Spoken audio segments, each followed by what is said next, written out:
Hi, hello friends. Today in this video, we are going to discuss about metal and non-metal. Physical property of metal. Physical property of metals. First, metal is malleable and ductile. Malleable means which can be beaten into thin sheets, just like copper, just like aluminium. You can see that aluminium, a small weight of aluminium can be drawn into large area, large region में उसको हम फैला सकते हैं aluminium को. Why? This is due to the property of malleability. Ductility means it can be drawn into wire. Just like you can see that a gold, the most ductile elements metal is a gold.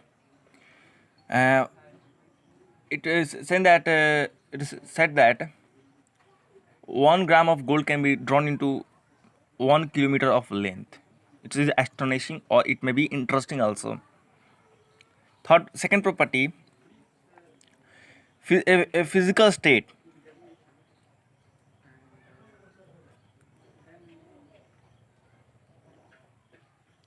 Generally, metal exists in solid state, but except one metal, except one metal, and the metal is bromine. Sorry. This is not for non-metal. Mercury. Mercury is a metal which is in liquid state. Third point is that metal is lustrous. Lustrous होता है metal. इसके पास कुछ particular sign होता है, sign.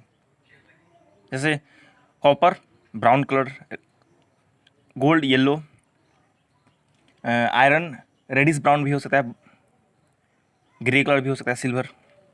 ये सारे कुछ characteristics lustrous होते हैं मेटल के पास. फोर्थ है आपका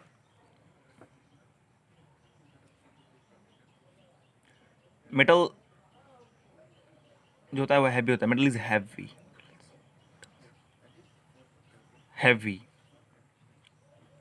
इट कैन बियर लोड यानी कि ये बहुत ही मजबूत है. इस पर हम लोग कुछ रख सकते हैं, या कुछ जैसे बहुत सारे लोडिंग करने वाले सामान जैसे होते हैं, जो भी व्हीकल्स होता है, लोडिंग व्हीकल्स, वो सभी मेटल के ही बने होते हैं, जिससे कि वो आसानी से हेवी लोड को कैरी कर सकते हैं. फिफ्थ है कि metals have high tensile strength. Have high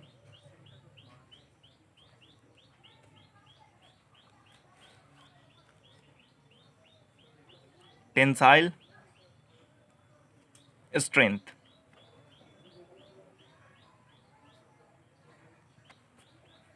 Sixth, metals are generally hard except sodium and potassium are generally hard except sodium, potassium.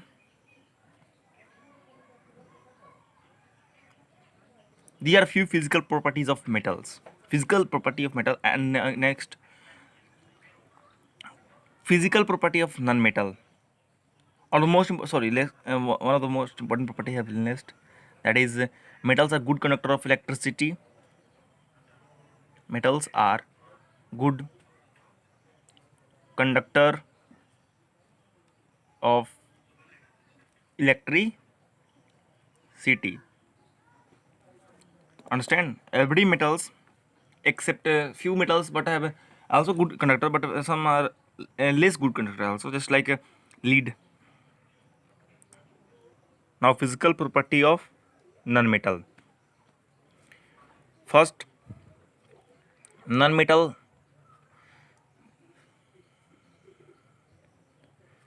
exist in all the three states.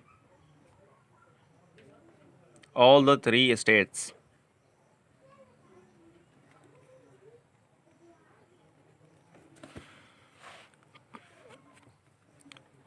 there are 22 nonmetals out of 115 elements.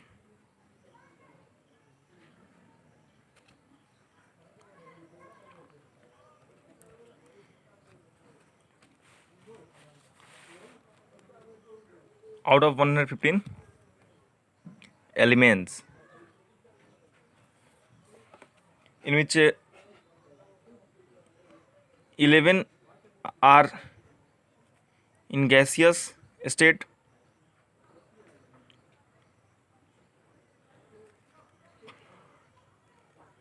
10 in solid, and 1 in liquid, that is bromine. Bromine is the nanometal which is in liquid state. Second, metals are bad conductor of electricity. Bad conductor of electricity except carbon या graphite कह सकते हो.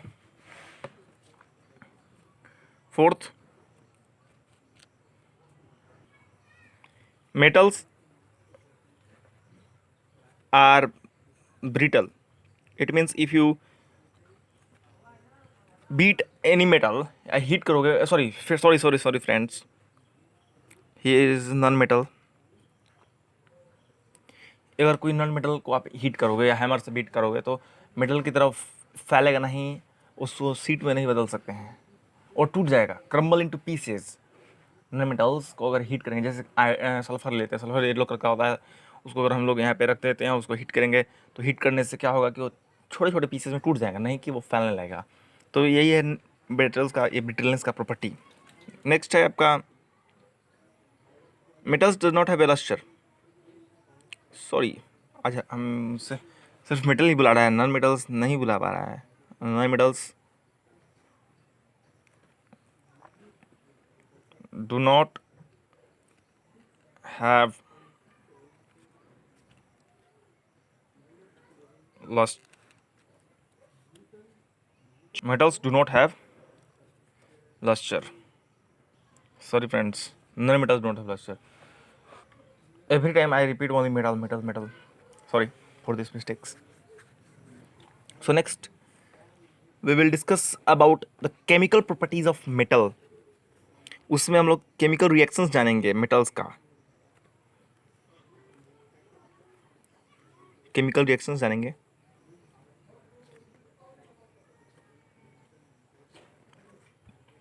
Chemical reactions जानेंगे अब. पहला chemical reaction होगा metal का reaction oxygen से, तो बनाएगा आपका मेटल का ऑक्साइड. तो मेटल के ऑक्साइड के बारे में जान लेते हैं. ये बेसिक नेचर का होता है. मेटल ऑक्साइड बेसिक नेचर होता है. जैसे हम लोग एक लेते हैं मेटल सोडियम, उसका रिएक्शन ऑक्सीजन से करवा देते हैं, सोडियम ऑक्साइड.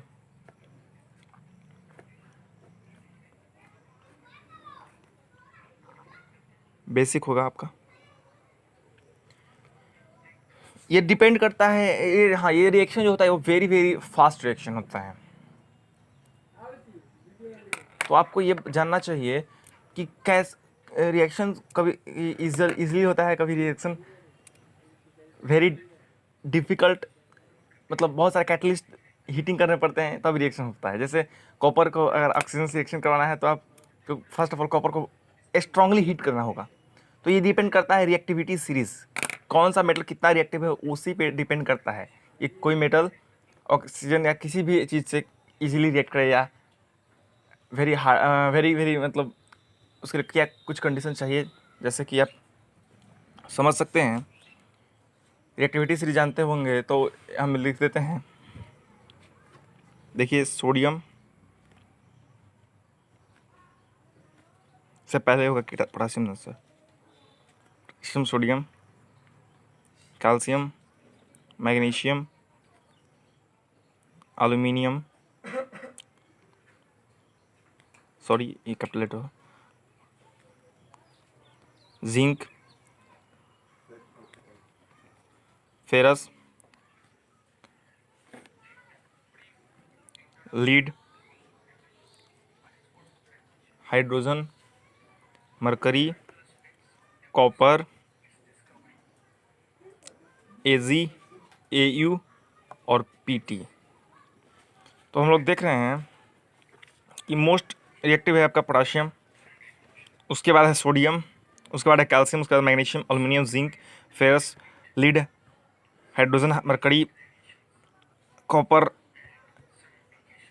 सिल्वर, गोल्ड और प्लेटिनम। ये इसके लिए एक ट्रिक है सर याद करने के लिए कि आप रिएक्टिविटी से सिंपली माइंड में मेमोराइज कर सकते हो। उसके लिए एक ट्रिक है, केदारनाथ का माली आलू ज़रा फीका पकाया। केदारनाथ का माली आलू ज़रा फीका पकाया। हाई हाई वो इसको ये दोनों पढ़ना है। हाई कोड सॉरी ये इधर होगा। हाई कोड है, सॉरी हाइड्रोजन इधर आएगा। हाई कोड है आप का प्लेटिनम। तो यही है आपका रिएक्टिविटी सीरीज। इसमें क्या होगा, केदारनाथ का माली आलू ज़रा फीका पकाया, हाई कोड है आपका, यानी के फॉर पोटासियम, ना for sodium, calcium, magnesium, aluminium, zinc, ferrous, lead, hydrogen, copper, mercury, silver, gold and platinum. ये आपका एक रिएक्टिविटी सीरीज़ है, जो कि हम लोग एलिमेंट्स को मतलब बेसिस ऑफ रिएक्टिविटी उनको डिक्रीजिंग ऑर्डर में अरेंज कर रहे हैं। यहाँ पे हम लोग डिक्रीजिंग ऑर्डर में मेटल को अरेंज किए हैं। जैसे सोडियम को हम लोग रिएक्टिविटी सीरीज के आधार पर देखते हैं, वो मोस्ट वायलेंट रिएक्शन शो करता है। पोटासियम भी मोस्ट वायलेंटली रिएक्शन शो करता है। लेकिन कॉपर को हमको ये हीटिंग करना होता है। जैसे कॉपर हो गया, इसको अगर रिएक्शन करवाना होगा तो आपको हीट देना होगा, तब कॉपर ऑक्साइड बनेगा। इसके लिए हीटिंग बहुत ज़रूरी है।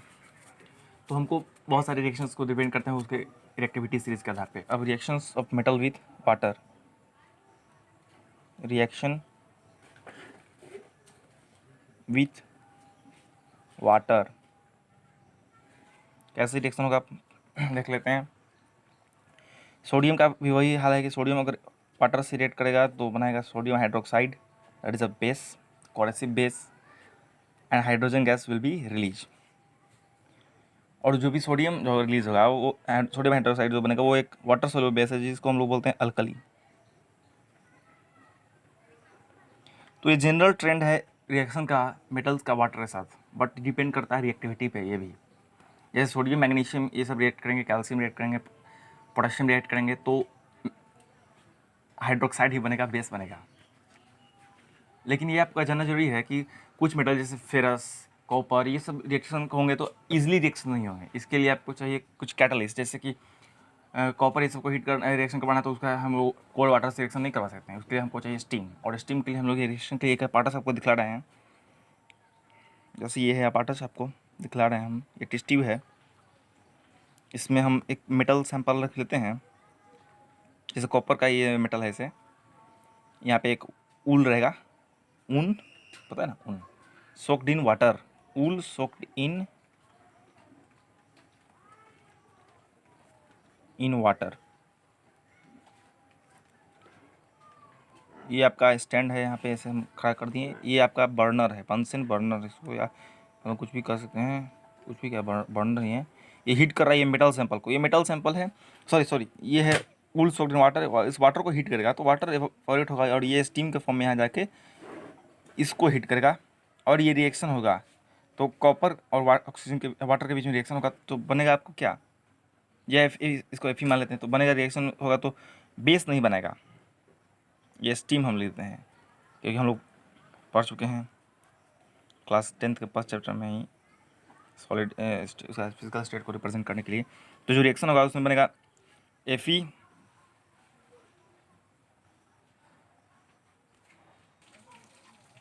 तो बनेगा Fe प्लस H2O, तो Fe2O3 और हाइड्रोजन गैस रिलीज होगा इसमें भी।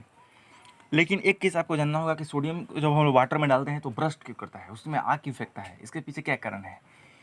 तो जब हमको पता है कि सोडियम वो हाईली रिएक्टिव होता है, जब वाटर से रिएक्शन होता है कूल्ड वाटर से, तो इसमें ये हाईली एक्सोथर्मिक रिएक्शन होता है। तो इसमें सोडियम हाइड्रोक्साइड और हाइड्रोजन गैस निकलता है।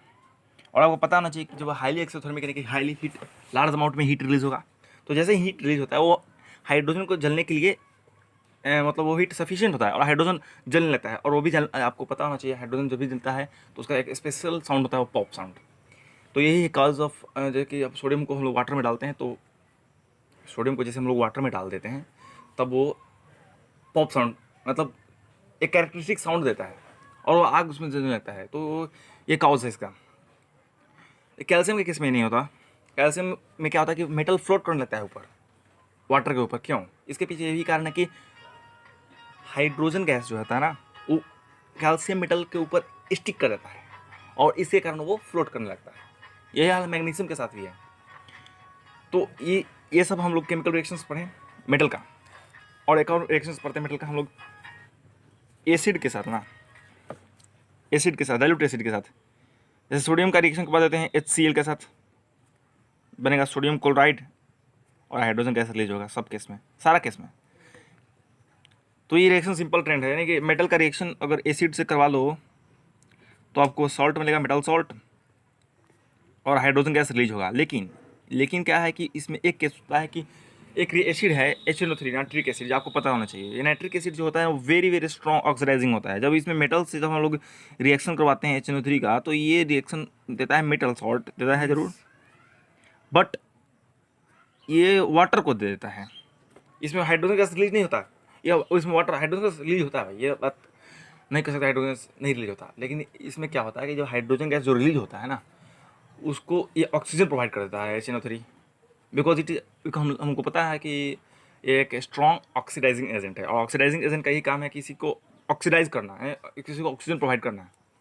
तो HNO3 का यही काम है। लेकिन एक दो एक्सेप्शन है, जब मैग्नीज मेटल या मैग्नीशियम और मैग्नीज जब रिएक्शन करेंगे HNO3 से ना, जो भी HNO3 जो वेरी डाइल्यूट होना चाहिए, वेरी वेरी डाइल्यूट HNO3 से जब रिएक्शन करेंगे तो उसमें हाइड्रोजन गैस रिलीज होगा।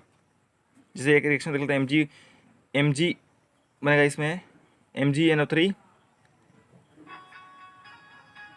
NO2 और हाइड्रोजन गैस रिलीज होगा इसमें। इसके बाद अब हम लोग नॉन मेटल के साथ रिएक्शन करते हैं। नॉन मेटल का क्या रिएक्शन होता है? तो नॉन मेटल वाटर के साथ रिएक्शन नहीं करता, नो रिएक्शन। ऑक्सीजन के साथ भी नो रिएक्शन शो करता है।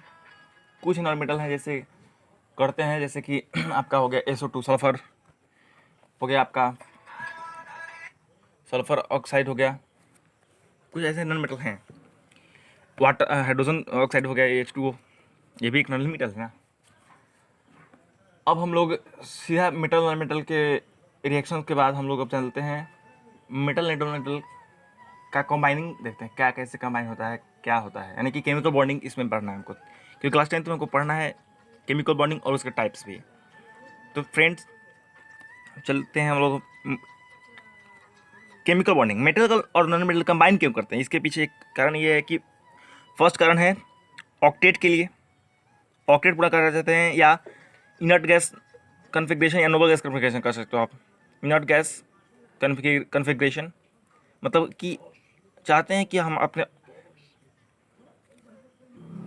तो हमको कंबाइनिंग जानने के लिए, केमिकल कॉम्बिनेशन जानने के लिए हमको जानना होगा लेविस डॉट स्ट्रक्चर। ये होता है कि किसी भी एलिमेंट्स के ऊपर हमको उसका वैलेंस इलेक्ट्रॉन का नंबर रिप्रेजेंट करना है। तो उसके लिए हमको सिंपल एक मेथड है, जिस किसी भी एलिमेंट के ऊपर डॉट और क्रॉस हम लोग लगाते हैं, जितना वैलेंस इलेक्ट्रॉन होगा उतना डॉट।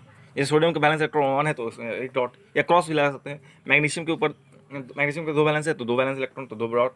ऑक्सीजन के ऊपर भी 2। सोडियम, अब देखिए रिएक्शन कैसे होता है। सोडियम क्लोराइड का रिएक्शन जो होता है वो हम लोग देखते हैं लेविस डॉट स्ट्रक्चर से कैसे होता है। देखिए सोडियम के पास 1 इलेक्ट्रॉन है, क्लोरीन के पास 7 इलेक्ट्रॉन है। सोडियम चाहे तो उस इलेक्ट्रॉन देकर अपना भी ऑक्टेट पूरा कर सकता है, और क्लोरीन को 1 इलेक्ट्रॉन चाहिए तो वो भी अपना इलेक्ट्रॉन लेकर ऑक्टेट पूरा कर सकता है। यानी हम लोग कह सकते हैं सोडियम नियन वाला इलेक्ट्रॉनिक कन्फिग्रेशन ले सकता है और क्लोरीन आर्गन वाला इलेक्ट्रॉनिक कन्फिग्रेशन ले सकता है। और सभी एलिमेंट चाहते हैं कि हम स्टेबल हो जाएं। यही है एक स्टेबिलिटी का काउज, कि हम लोग स्टेबल हों, जिससे कि हम तो वही काउज है ऑक्टेट कंप्लीट करना है, या नोबल गैस कन्फिग्रेशन अचीव कर सकते हैं। तो सोडियम 1 इलेक्ट्रॉन को इधर दिया क्लोरीन को, तो सोडियम बना देगा प्लस, और क्लोरीन 1 इलेक्ट्रॉन लिया है तो बना देगा माइनस, और रिएक्शन बनेगा सोडियम क्लोराइड। तो ये आपका रिएक्शन हो गया सोडियम क्लोराइड, ये रिएक्शन हो गया आपका। तो यही इसी तरह से केमिकल कॉम्बिनेशन होता है। अब हम आएंगे केमिकल कॉम्बिनेशन कितने तरह के हो सकते हैं।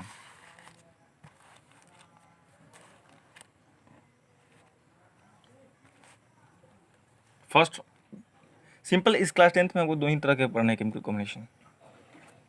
पहला आयनिक मेथड है या इलेक्ट्रोवैलेंट मेथड, इलेक्ट्रोवैलेंट या इलेक्ट्रोवैलेंट कंपाउंड भी कहते हैं, कंपाउंड इलेक्ट्रोवैलेंट कंपाउंड। तो और दूसरा है कोवैलेंट।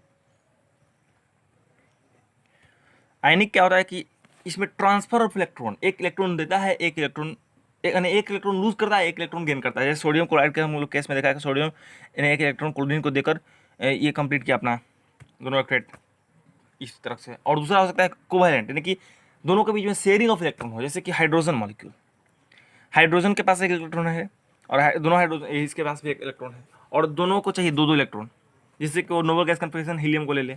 तो क्या करेगा कि हाइड्रोजन भी एक इलेक्ट्रॉन यहाँ पे दे देगा और हाइड्रोजन ये भी दे देगा एक इलेक्ट्रॉन, ये आप ये भी शेयर करेगा और ये भी शेयर करेगा।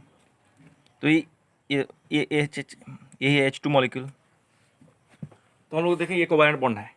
तो कोवैलेंट बॉन्ड भी तीन तरह का बॉन्ड होता है, सिंगल बॉन्ड, डबल बॉन्ड और ट्रिपल बॉन्ड। आयनिक बॉन्ड ये बॉन्ड नहीं है, इलेक्ट्रॉनिक स्टैटिक फोर्स है।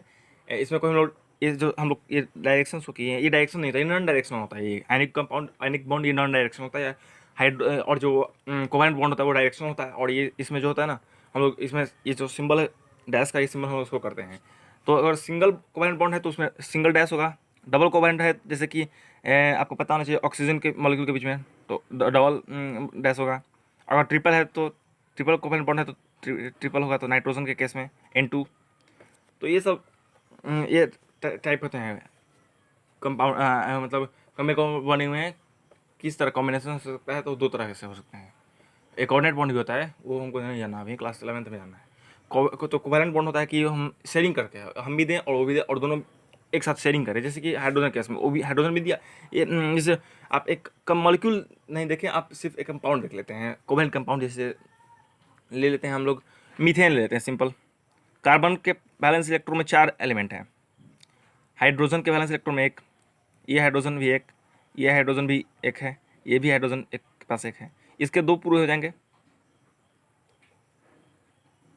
इसके भी दो पूरे हो जाएंगे सर, देख लीजिए, इसके भी दो पूरे हो जाएंगे, इसके भी दो पूरे हो जाएंगे। और कार्बन का भी देख लीजिए, दो, दो चार, दो छः, दो छः, दो आठ। तो कार्बन का भी पूरा 8 हो गया ना, देख रहे ना, कार्बन का पूरा 8 हो गया। तो यही है आपका CH4, सिंगल सिंगल है, यानी सब एक एक इलेक्ट्रॉन शेयर कर रहे हैं, तो ये सिंगल सिंगल कोवैलेंट बॉन्ड बन रहा है। तो ये आपका हो गया, एक कंपाउंड ऐसे शेयरिंग हो रहा है, ये covalent compound, covalent bonding. Ionic compound क्या होता है, कंपाउंड जो कि इलेक्ट्रॉन को लूज और गोइन, यानी ट्रांसफर ऑफ इलेक्ट्रॉन से जो कंपाउंड बनता है वो आयनिक कंपाउंड होता है। और जो शेयरिंग ऑफ इलेक्ट्रॉन से जो कंपाउंड बनता है वो कोवैलेंट कंपाउंड होता है। आयनिक कंपाउंड जो होता है वो उसमें कोई थोड़ा सा भी कैरेक्टरिस्टिक होता है, मतलब कोवैलेंट का, और कोवैलेंट में भी थोड़ा आयनिक कंपाउंड का कैरेक्टरिस्टिक्स होता है। आयनिक कंपाउंड जो होते हैं वो इलेक्ट्रिसिटी के भी गुड कंडक्टर होते हैं, कब, जब वो मोल्टेन स्टेट में होते हैं या फ्यूज स्टेट में, या कह सकते हैं वो लिक्विड स्टेट में जब होते हैं ना, वो इलेक्ट्रिसिटी का गुड कंडक्टर होता है। But in solid state they are bad conductor. Covalent compound भी एक कंडक्टर नहीं होते इलेक्ट्रिसिटी के। और आपको पता होना चाहिए कि ionic compound metal non metal के बीच में बनता है और कोवैलेंट कंपाउंड नॉन मेटल के बीच में बनता है। कोवैलेंट कंपाउंड सिंपल आप पता होना चाहिए, ये बैड कंडक्टर ऑफ इलेक्ट्रिसिटी होते हैं, ये तो पता है। ये कुछ ही जैसे वाटर में सोल्यूबल नहीं होते हैं कोवैलेंट कंपाउंड। ये नॉन पोलर सॉल्वेंट में, सॉरी, पोलर सॉल्वेंट में सोल्यूबल होते हैं, जैसे कि कार्बन टेट्राक्लोराइड हो गया, बेंजीन हो गया, इन सभी में सोल्यूबल हैं। लेकिन आपको जो आयनिक कंपाउंड है वो वाटर में सोल्यूबल है, वाटर जो कि नॉन पोलर है। तो ये पोलर और नॉन पोलर क्या होता है ये भी जानना होगा। तो ये हमको क्लास 10th में नहीं पढ़ना, क्लास 11th में पढ़ना है, और वो भी डाइपोल मोमेंट जब पढ़ना है तब। डाइपोल मोमेंट हम लोग पढ़ेंगे तो अब उसी क्लास में हम लोग ये समझ जाएंगे कि क्या मतलब पोलर होता है, कौन सा कंपाउंड पोलर होगा, कौन सा नॉन पोलर, ये सब हम लोग। Thank you friends for, hi hello friends. पिछले वाले वीडियो में हम लोग देखे थे, पहले वाले वीडियो में, कि हम मेटल और नॉन मेटल के फिजिकल प्रॉपर्टी क्या होते हैं, क्या होते हैं मेटल और नॉन मेटल, स्टेट्स भी देखा था, फिजिकल स्टेट्स उनको क्या है, सॉलिड में, लिक्विड कितने सॉलिड में है, कितने लिक्विड में है, क्या गैस है, ये सभी हम लोगों ने जाने थे। हम लोगों ने जाना था कि मेटल में, मेटल के बारे में जाना था फिजिकल स्टेट में कि वो मेटल हाई डेंसिटी होता है, हैवी होता है, गुड कंडक्टर ऑफ इलेक्ट्रिसिटी और हीट का भी अच्छा कंडक्टर होता है। और फिर हम लोगों ने नॉन मेटल के केस में भी जाना कि वो ब्रिटल होते हैं, सोनरस नहीं होते। मेटल सोनरस होता है, लस्टर्स होता है मेटल के पास, नॉन मेटल के पास लस्टर्स नहीं होता। ये सारे फिजिकल प्रॉपर्टी जाने हम लोगों ने। फिर केमिकल रिएक्शंस जाना मेटल नॉन मेटल के साथ ये क्या होता है केमिकल रिएक्शन उनका। तो केमिकल रिएक्शंस उनका देखा कि जैसे कि मेटल का रिएक्शन वाटर के साथ, ऑक्सीजन के साथ, फिर से एसिड के साथ। फिर हम लोगों ने देखा नॉन मेटल का रिएक्शंस। तो नॉन मेटल बहुत ही कम रिएक्शंस शो करते हैं, बहुत कम। ये सारे रिएक्शंस हमको क्लास 10th रिएक्शंस शो करते हैं, बट क्लास 10th में जो पढ़ना रिएक्शन है उसमें नहीं पढ़ना है हमको वो सब रिएक्शंस। तो वो सब रिएक्शंस हम नहीं जानेंगे। जैसे कि नॉन मेटल के बीच में हम लोग ऑर्गेनिक कंपाउंड, ऑर्गेनिक केमिस्ट्री में हमको पढ़ना है रिएक्शंस, और नॉन मेटल के बीच में रिएक्शन हो रहा सब, तो उसको जानना नहीं है। तो हम लोग अब जानते हैं मेटल नॉन मेटल का। फिर हम लोग पढ़ा कि आयनिक कंपाउंड, कोवैलेंट कंपाउंड के बारे में, यानी केमिकल बॉन्डिंग के बारे में जाना कि कैसे केमिकल बॉन्डिंग होता है, क्या है सब, ये सारे बात हम लोगों ने जाना। अब हम लोग जानेंगे मेटल को हम लोग कैसे ऑब्टेन करते हैं नेचर से। तो मेटल से पहले मेटलर्जी यानी कि मेटलर्जी पार्ट आता है। अब हमको इसमें मेटलर्जी पार्ट पढ़ना होगा। मेटल नॉन मेटल चैप्टर में मेटलर्जी यानी मेटलर्जी क्या होता है। ये एक part of chemistry, branch of chemistry which deals with the study of extraction of metals from their ore. उनके ओर से एक्सट्रैक्शन ऑफ मेटल को ही मेटलर्जी कहता है। ओर और मिनरल में डिफरेंस जान लेते हैं थोड़ा। ओर और मिनरल में, ओर और मिनरल में क्या होता है डिफरेंस। और जो होता है नेचुरल मटेरियल, सॉरी मिनरल जो होता है वो नेचुरली अक्रिंग मटेरियल, जो भी नेचुरली अक्रिंग मटेरियल है, जो भी है वो मिनरल है। और भी है नेचुरली अक्रिंग मटेरियल, बट ऐसा मिनरल है और जिससे कि हम लोग किसी भी चीज़ को निकालते हैं तो हमको निकालने में जो खर्च होता है वो कम लगता है, आसानी से निकाल सकते हैं। ट्रांसपोर्टेशन अच्छा होना चाहिए। यानी और किसको कहेंगे, ऐसा मिनरल जिसमें से जो चिपली एक्सट्रैक्शन में चिपली हो और इजीली यानी कन्वीनियंटली एक्सट्रैक्शन उसका हो सकता है, आसानी से कर सकते हैं एक्सट्रैक्शन उसका। तो ये कहा है और जो नेचुरली एक्रिंग मटेरियल्स है उसको कहते हैं वो मिनरल्स। तो कैसे हम लोग ओर को निकालेंगे, ओर से कैसे हम लोग मेटल को निकालते हैं, यही मेटलर्जी है। तो हम लोग को मेटलर्जी पढ़ना है। ये नहीं कि सारे मेटल को हम लोग निकाल सकते हैं। जो हम लोग पढ़ने जा रहे हैं आगे, उससे हम लोग ये जनरल मेटलर्जी पढ़ रहे हैं, जनरल बातें जान रहे हैं कि कैसे मेटल को हम लोग निकालते हैं, क्या क्या स्टेप्स हैं परफॉर्म करना होता है। सब मेटल के लिए एक एक बुक है, जैसे एल्युमिनियम को निकालने के लिए एक बुक होगा। मतलब वो सारे आप ये पढ़ने से आप नहीं निकाल सकते मिनरल्स, उसके लिए प्रैक्टिकल करना होगा। तो हम लोग चलते हैं, अब हम लोग एक्सट्रैक्शन ऑफ मेटल पे चलते हैं। तो थोड़ा फर्स्ट क्या क्या स्टेप्स होते हैं। फर्स्ट स्टेप होता है ग्राइंडिंग एंड पल्वराइजेशन। दूसरा स्टेप होता है आपका कंसंट्रेशन।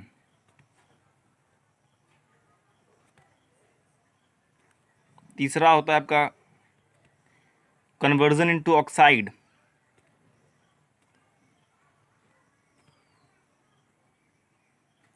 चौथा है आपका रिडक्शन ऑफ ओर, रिडक्शन। पांचवा है आपका रिफाइनिंग। तो सभी टर्म्स को हम लोग और सभी जो स्टेप्स हैं उन सभी को बारी बारी से जानेंगे। फर्स्ट ऑफ ऑल हम ग्राइंडिंग और पल्वराइजेशन के बारे में जानेंगे। ये सारे स्टेप्स को लिखना इंपॉर्टेंट नहीं है, समझना है। ग्राइंडिंग और पल्वराइजेशन क्या कहता है। मतलब जब हम लोग ओर लाते हैं तो ओर तो हमेशा जो लाते हैं वो छोटा छोटा टुकड़ा में तो होता नहीं है, वो बड़े बड़े पत्थर में होते हैं, बड़े बड़े मोटे मोटे हैवी पत्थर होते हैं। तो उन सारे पत्थर को हम लोग को पीसना है, तो वही रूलर में डालते हैं और उसको पीसते हैं। तो यही ग्राइंडिंग।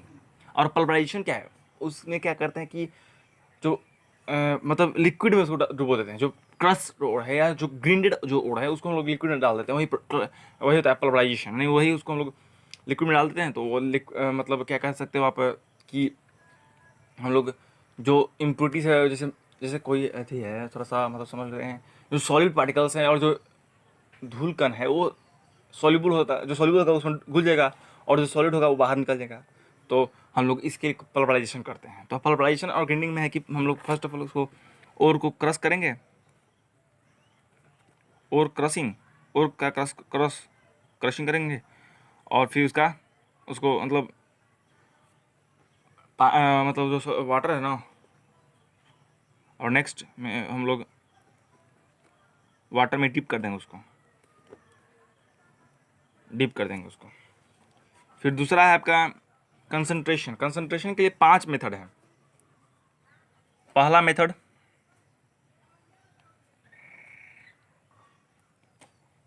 है आपका हाइड्रोलिक मेथड। हाइड्रोलिक मेथड क्या कहता है, इसमें क्या होता है कि हम लोग एक इंक्लाइंड प्लेन लेते हैं सिंपल, इसमें थोड़ा सा ग्रुप्स है, यहाँ पे हम लोग डायग्राम में दिखा देते हैं, छोटा छोटा बड़ा बड़ा ग्रुप्स होता है, यहाँ पे और रख देते हैं।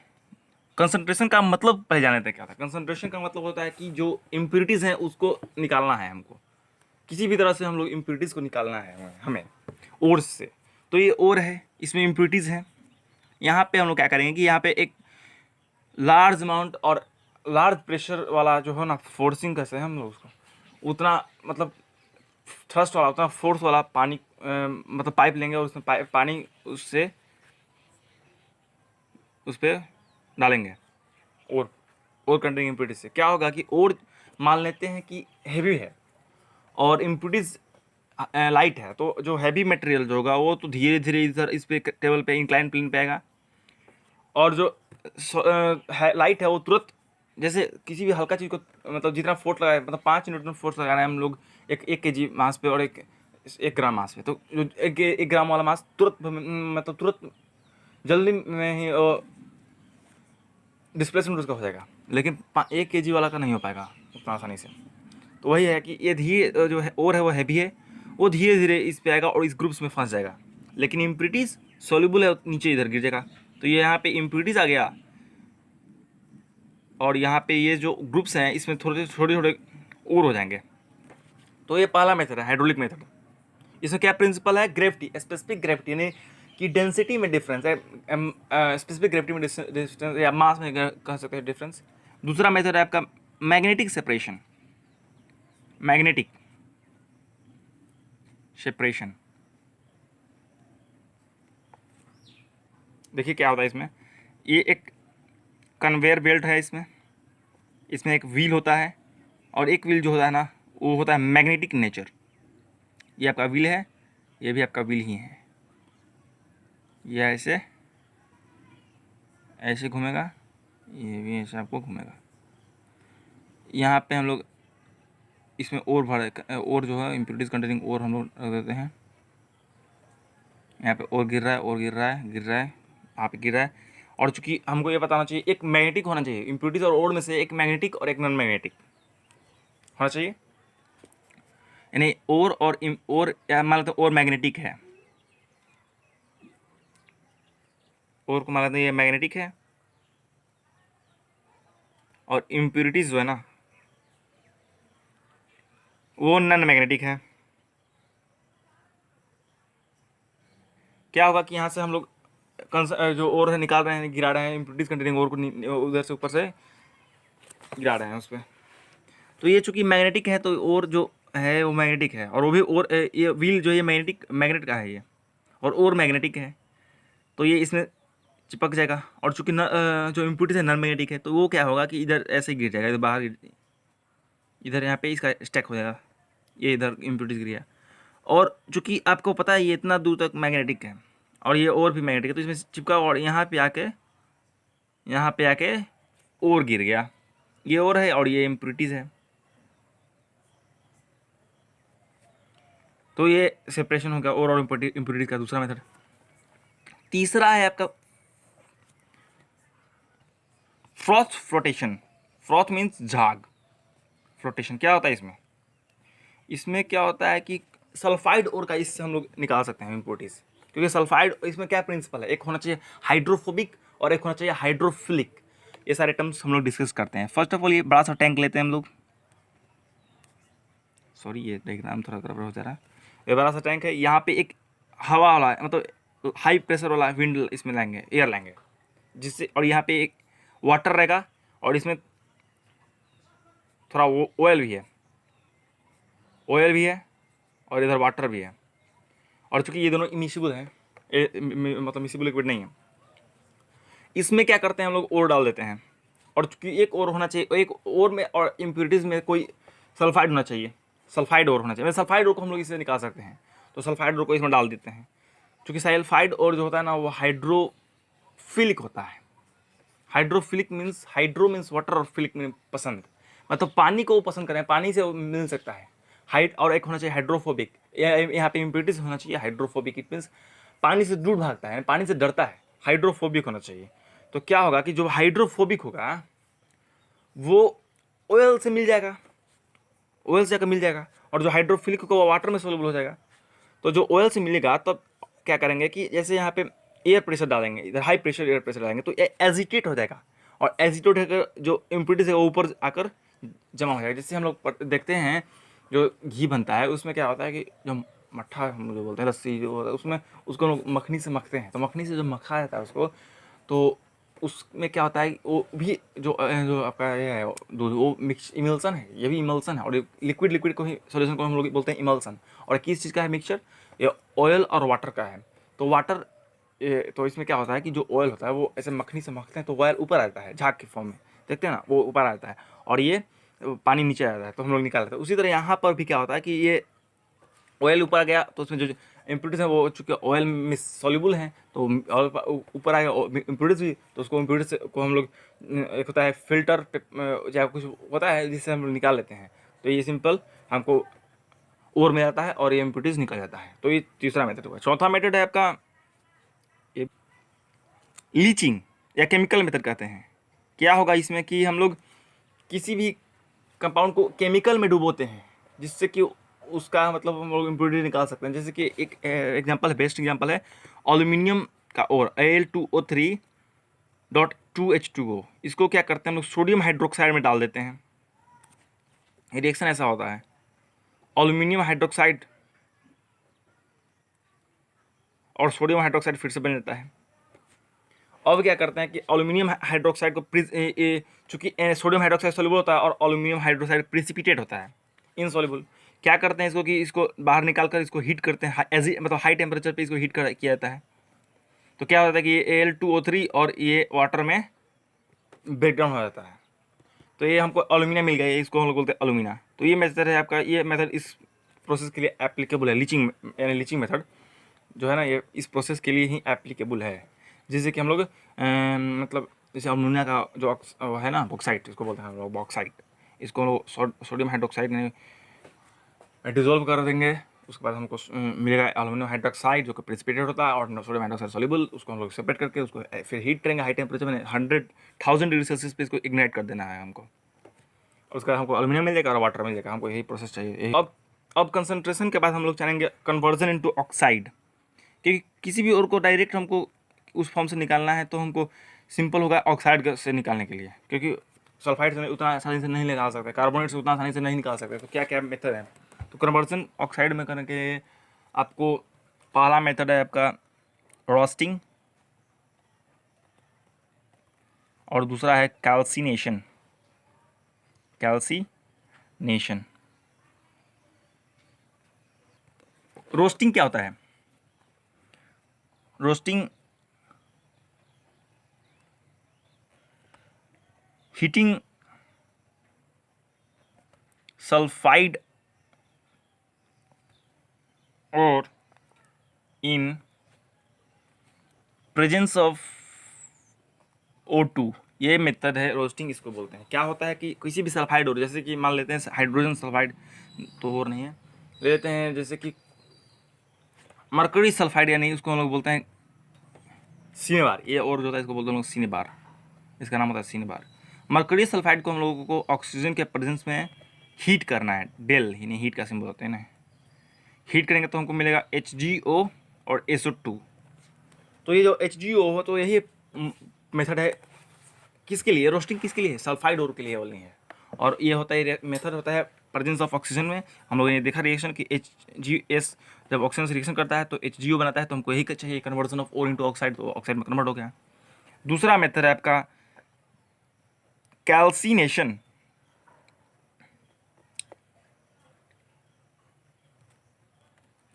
हीटिंग कार्बोनेट और in absence of O2, O2 के एब्सेंस में, जैसे कि आप देख लेते हैं कैल्शियम कार्बोनेट को हीट करते हैं हम लोग O2 के एब्सेंस में, एब्सेंस O2, तो क्या होगा, कैल्शियम ऑक्साइड और CO2 बन जाएगा। तो यही कैल्शियम ऑक्साइड और CO2 जो बना, यही है आपका रोस्टिंग, कैल्सिनेशन। तो ये दो मेथड हैं जिसके माध्यम से हम लोग किसी भी सल्फाइड या कार्बोनेट और को हम लोग उसके ऑक्साइड के फॉर्म में हम लोग बदल सकते हैं। अब हमको ऑक्साइड को जो बदला, अब हमको मेटल तो चाहिए, हमको इस प्रोसेस में क्या है, मेटल निकालना है, तो उस ऑक्साइड को हमको अब रिड्यूस करना होगा। तो जो हाईली रिएक्टिव जो होते हैं ना, हाईली रिएक्टिव मेटल के लिए होता है इलेक्ट्रोलाइटिक रिडक्शन। जैसे हो गया आपका सोडियम क्लोराइड, अल्मीनिया Al2O3। ये आपको बताता हूँ कि अल्मीनिया का जो होता है ना इलेक्ट्रोलाइटिक रिडक्शन, उसमें एक प्रोसेस होता है, उस प्रोसेस का नाम है हॉल प्रोसेस।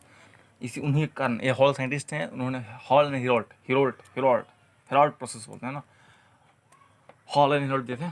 मतलब ये प्रोसेस से क्या हुआ कि अल्मीनिया सस्ता बना। तो पहले अल्मीनिया गोल्ड से भी महंगा था, क्योंकि मतलब वो प्रोसेस जानना होगा तो वो जानिएगा, लेकिन अभी प्रोसेस को जानना नहीं है, उतना हमको पढ़ना ही नहीं है।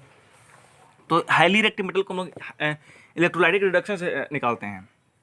मॉडरेट को हम लोग सिंपल क्या करते हैं कि ऑक्सीडाइजिंग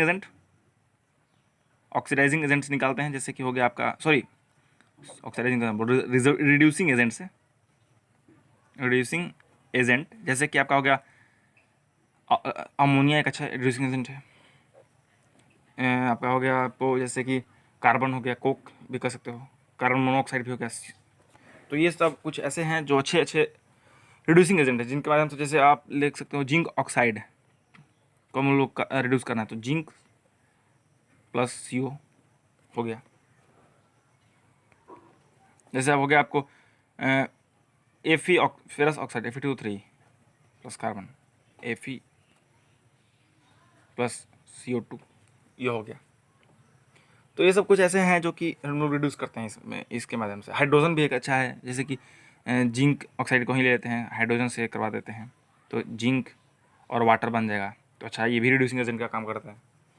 तो रिड्यूसिंग एजेंट मॉडरेट के लिए हो गया। अच्छा, अब जब लीस्ट रिएक्टिव होगा उसके लिए क्या करना है, सिंपली हीट कर दो, हीटिंग से ही वो रिड्यूस कर जाएगा। जैसे कि आप HGS के फॉर्म में देखे थे, HGS को अगर O2 से रिएक्शन करवा देते हैं, डिल पार्ट कर देते हैं, तो सिंपल HGO बन जाता है। अगर आप उसको फर्दर हीटिंग करोगे तो HGO भी वो हीट होने के बाद मरकरी और ऑक्सीजन में टूट जाएगा। तो ये लीस्ट रिएक्टिव के लिए है, सिंपली हीटिंग करने से वो टूट जाएंगे, सिंपली हीटिंग करने से हम लोग वो मेटल मिल जाएगा। अब बात आती है कि जो मेटल मिला है हमको पूरे प्योर फॉर्म में नहीं है, उसको हम लोग को रिफाइन करना है। तो उसके लिए होता है रिफाइनिंग इन इलेक्ट्रोलाइटिक रिफाइनिंग। इसके लिए एक एग्जांपल लेते हैं, उससे हम समझते हैं। कॉपर का हमको इलेक्ट्रोलाइटिक रिफाइनिंग करना है, तो यह हम लोग एक टैंक बनाते हैं, यहाँ पे इलेक्ट्रोलाइसिस होगा, ये है आपका, दे देते हैं आपको एनोड, कैथोड है आपका, एसिडिक कॉपर सल्फेट है,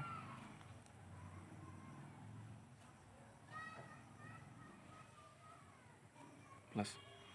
तो इसमें क्या होगा, इलेक्ट्रोलाइटिक रिफाइनिंग में ये एनोड क्या है, एनोड है इम्प्योर कॉपर है एनोड, और ये प्योर जो कॉपर है ना वो है आपका कैथोड। इम्प्योर कॉपर को इसलिए रखते हैं क्योंकि ये यही ब्रेकडाउन होगा, और इसमें क्या एक सॉल्यूशन है, copper sulphate, acidic copper sulphate. इसमें थोड़ा सा सल्फ्यूरिक एसिड भी मिलाया गया है, जिससे कि गुड इलेक्ट्रिसिटी का अच्छा कंडक्टर हो सके। तो इसमें इम्प्योर कॉपर रख देते हैं और इधर प्योर कॉपर। तो इधर से कॉपर टूटेगा और एक इधर इस पे डिपोजिट होगा, और नीचे बच जाएगा थोड़ा सा डस्ट के फॉर्म में। इसको बोलते हैं हम लोग एनोड मड, क्योंकि ये एनोड से निकला है, इसको हम लोग बोलते हैं एनोड मड।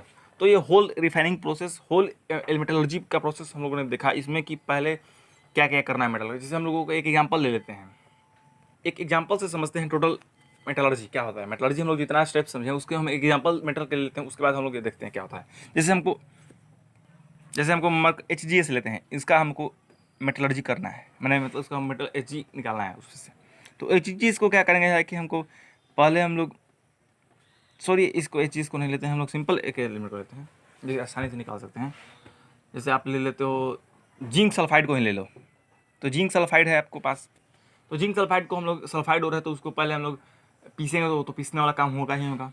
उसके बाद हमको कंसंट्रेशन करना है, तो कंसंट्रेशन के लिए हम लोग बता ही दिए हैं force protection method zinc sulphide, तो इसका एक नाम है जिंक ब्लेंड, इस और का नाम है। फिर आपको उसके बाद क्या करना है, जिंक सल्फाइड को हम लोग क्या करना है, वो उसको मेटल लेना है, सॉरी उसको पहले ऑक्सीजन में कन्वर्ट करना है। तो उसके लिए हमें बताए थे कि सिंपल ऑक्सीजन के साथ लो और उसका मतलब रोस्टिंग करना है, उसको हीट कर देंगे और जिंक बच जाएगा और सल्फर डाइऑक्साइड। अब जिंक बचा, जिंक इम्प्योर है, इसका आप क्या करो, जिंक ऑक्साइड है ना, सॉरी जिंक ऑक्साइड को आप यहाँ पे रिड्यूस करना होगा, आपको रिडक्शन करना है, तो जिंक H2O। अब जिंक को हम लोग टैंक में लेंगे, ये इम्प्योर जिंक होगा आपका और ये होगा आपका pure zinc, plus minus impure zinc, pure zinc है आपका। इसमें आपको जिंक सल्फेट रख देते हैं, वो भी एसिडिक जिंक सल्फेट है। और यहाँ पे फिर इसमें भी यही होगा, यहाँ से जिंक टूटेगा और इस पर डिपॉजिट होगा और हमको जिंक मेटल मिल जाएगा। तो यही है आपका मेटलर्जी। तो हम लोगों का पूरा जो मेटल नॉन मेटल चैप्टर है कंप्लीट होगा, इतना हम लोग जानेंगे, यही क्लास 10th में हमको इतना ही पढ़ना है। Thank you friends for watching this video and please like and subscribe my video and please share this video for getting more views, because I want not for money, not for publicity, but for only knowledge to all the students.